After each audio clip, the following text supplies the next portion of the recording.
नमस्कार. लीनाचे स्वयंपाकघरमध्ये मी लीना आपलं स्वागत करते.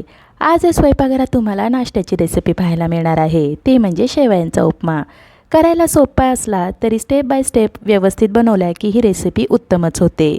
चला तर मग आजच्या या छान अशा रेसिपीला सुरुवात करूया. गॅसच्या मध्यम आचेवर कढई गरम करायला ठेवायची आहे.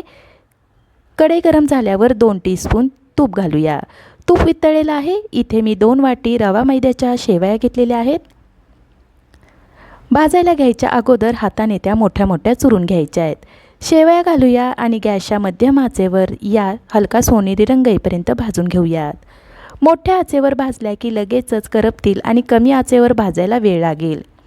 या शेवया सुरुवातीला छान भाजल्या की याचा उपमा चिकट होत नाही. 9 ते 10 मिनिटांनंतर शेवयांना छान हलका सोनेरी रंग आलेला आहे. आता ह्या आपण एका प्लेटमध्ये काढूयात. त्याच कढईमध्ये 1.5 पळी तेल घालूया. तेल चांगलं तापलं की याच्यामध्ये पाव टीस्पून मोहरी घालूया. मोहरी चांगली तडतडली की पाव टीस्पून जिरे घालूया. जिरे उमलले की चिमूटभर हिंग घालूया. ताजी कढीपत्त्याची पाने, 3 हिरव्या मिरचीचे बारीक तुकडे करून घेतलेले आहेत ते घालूयात. 15 ते 20 सेकंद आपण परतून घेऊया. उपमा तुम्हाला किती तिखट किंवा कमी तिखट हवा आहे त्याप्रमाणे मिरचीचे प्रमाण कमी जास्त करू शकता. फोडणीचा आपला छान वास सुटलेला आहे. 2 मध्यम आकाराचे कांदे बारीक चिरून घेतलेले आहेत. कांदा घालूया. कांदा गॅसच्या मोठ्या आचेवर छान हलका सोनेरी रंग येईपर्यंत भाजून घेऊयात. 8 ते 9 मिनिटे झालेली आहेत. कांद्याला हलका सोनेरी रंग आलेला आहे. आता इथे मी गॅसची आच कमी करते. आता याच्यामध्ये 1 टीस्पून हळद घालूया.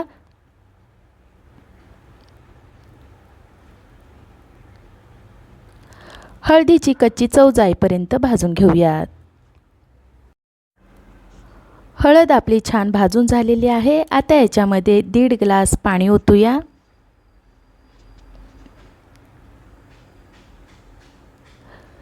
चवीनुसार मीठ घालूया आणि मिक्स करून घेऊयात.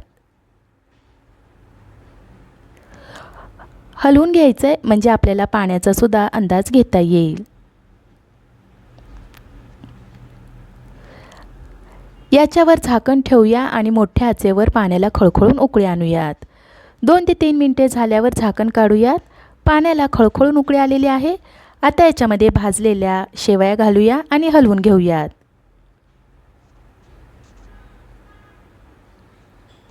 हलवताना समजत आहे की पाणी आपलं योग्य झालेलं आहे. कमी किंवा जास्त पाणी झालेलं नाही आहे. तुम्ही याच्यामध्ये मॅगी मसालासुद्धा घालू शकता. आता इथे मी गॅसची आच मध्यम केलेली आहे. शेवया शिजण्यासाठी याच्यावर आपण आता झाकण ठेवूयात. झाकण ठेवल्यानंतर पुन्हा आपण गॅसची आच कमी करूयात. 1 ते 2 मिनिटे झाल्यावर झाकण काढूया. शेवया आपल्या छान उमललेल्या दिसत आहे. आता या स्टेजला आपण 2 टीस्पून साजूक तूप घालूया. शेवया आपल्या मोकळ्याही होतील आणि त्याला छान चकाकीही येईल. तूप घातल्यानंतर हलक्या हाताने मिक्स करूया म्हणजे शेवया आपल्या तुटणार नाही. परत आपण याच्यावर झाकण ठेवूया. गॅसची आच इथे कमीच आहे. 2 मिनिटे झाल्यानंतर झाकण काढूयात. हलवून घेऊयात. शेवया आपल्या शिजल्या आहेत का नाही ते पाहूयात. शेवया आपल्या छान मऊ शिजलेल्या आहेत. आता आपण गॅस बंद करूयात नाहीतर खाली तळाला लागून त्या करपतील. सगळ्यात शेवटी बारीक चिरलेली कोथिंबीर घालून मिक्स करूयात. गरम गरम शेवयांचा उपमा खाण्यासाठी तयार झालेला आहे. हा उपमा खायला घ्यायच्या अगोदर वरून लिंबूसुद्धा तुम्ही पिळू शकता. या पद्धतीने शेवयाचा उपमा केला की तो अजिबात बिघडणार नाही. शेवयांचा उपमा तुम्ही सकाळच्या नाश्त्यासाठी, मुलांच्या टिफिनसाठी बनवू शकता. असा शेवयांचा उपमा तुम्ही नक्की करून बघा. तुम्हाला आणि तुमच्या कुटुंबाला जरूर आवडेल. मला आशा आहे आजच्या या रेसिपीची तुम्हाला थोडीफार मदत झाली असेल. आजची ही रेसिपी तुम्हाला आवडली असेल तर लीनाचे स्वयंपाकघर यूट्यूब चॅनलला लाईक, शेअर आणि सबस्क्राईब करायला विसरू नका. पुन्हा भेटूयात अशा छानशा नवीन रेसिपीसह. तोपर्यंत धन्यवाद.